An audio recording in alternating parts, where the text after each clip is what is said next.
அஸ்ஸலாமு அலைக்கும். இன்னைக்கு ஒரு ஈவினிங் ஸ்நாக்ஸ் தான் பார்க்க போறோம். பெரிய பாப்பா காலையில வந்து காலிஃப்ளவர் பக்கோடா தான் வேணும்னு சொல்லிட்டாங்க. அதுக்கு வந்து ஒரு 65 மசாலா ரெடி பண்ண போறோம். அதுக்கு வந்து 2 துண்டு பட்டை, 2 ஏலக்காய், 2 லவங்கம், கொஞ்சமா வந்து அன்னாச்சி பூ, அப்புறமா வந்து கடல் பாசின்னு சொல்லுவோம்ல அது, 1/2 ஸ்பூன் சோம்பு, 1/2 ஸ்பூன் சீரகம், 1 ஸ்பூன் வந்து தனியா, 1 ஸ்பூன் மிளகு, கொஞ்சமா மஞ்சத்தூள், காரத்துக்கு மிளகாத்தூள் வந்து 2 ஸ்பூன் ஆட் பண்ணிக்கிறேன். கொஞ்சமா வந்து காஷ்மீர் மிளகாத்தூள் ஒரு 1/2 ஸ்பூன் அளவு, 3 ஸ்பூன் வந்து அரிசி மாவு, 2 ஸ்பூன் வந்து கார்ன்ஃபிளவர் மாவு வந்து எடுத்திருக்கேன்.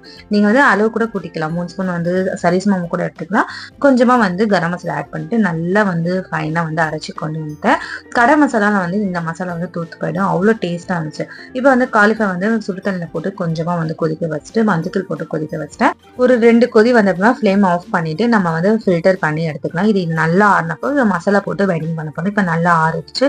இப்போ வந்து ஒரு பவுல்ல வந்து காலிஃப்ளவர் போட்டுட்டு கொஞ்சமா வந்து இஞ்சி பூண்டு பேஸ்ட் நம்ம அரைச்சி வச்சு மாத்திக்கலாம் மசாலா, அதுல இருந்து ஒரு 4 ஸ்பூன் போட்டு தேவையான உப்பு போட்டு கொஞ்சமா தண்ணி தெளிச்சு வந்து நல்லா மிக்ஸ் பண்ணி வச்சுக்கணும். இந்த மசாலா வந்து நீங்க ஒரு ஏர்டைட் கண்டெய்னர் பவுல்ல வந்து போட்டு வச்சுக்கலாம். இந்த மசாலா வந்து சிக்கன் 65 கூட பண்ணலாம், டேஸ்ட் அல்ட்டியா இருக்கும். ட்ரை பண்ணி பாருங்க ஒரு தடவை. இது நல்லா மிக்ஸ் பண்ணி வச்சுட்டு நான் வந்து சோளம் வாங்கிறேன். சரி பசங்களுக்கு பாப்கார்ன் பண்ணலான்னு வந்து சோளம் வந்து எடுத்துக்கேன், இந்த வெள்ளை சோளம். இதை வந்து ஒரு பேன் வச்சுட்டு கொஞ்சமா பட்டர் போட்டுட்டு இதுல இருந்து ஒரு 3 கைப்பிடி வந்து சோளம் போட்டுக்கிறேன். போட்டுட்டு வந்து நல்லா வந்து ஹை ஃப்ளேம்ல வந்து மிக்ஸ் பண்றேன்.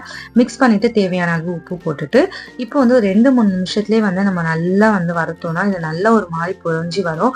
பொரிஞ்சு வந்து நம்ம எப்படி நார்மல் பாப்கார்ன் எப்படி பொரியுமோ அந்த மாதிரி பொரியும். இப்போ வந்து நான் காமிக்கிறேன் பாருங்க. இந்த மாதிரி பொரிய ஸ்டார்ட் பண்ணதும் ஒரு லெட் போட்டு மூடி வச்சுட்டு ஹை ஃப்ளேம்லேயே வந்து வைக்கணும். அப்பதான் வந்து அது நல்லா பொரிஞ்சு வரும். ஸ்லோ பண்ண வந்து பொரிய மாட்டுது. ஸோ வந்து நம்ம வீட்லயே வந்து ரொம்ப ஈஸியா ஹெல்த்தியான பாப்கார்ன் பண்ணிட்டோம். இதுதான் வந்து நான் ஃபர்ஸ்ட் டைம் பண்றது. டேஸ்ட் வந்து ரொம்ப நம்ம நார்மல் சாப்பிடும் பார்த்தீங்களா அதே டேஸ்ட் தான் இருந்துச்சு.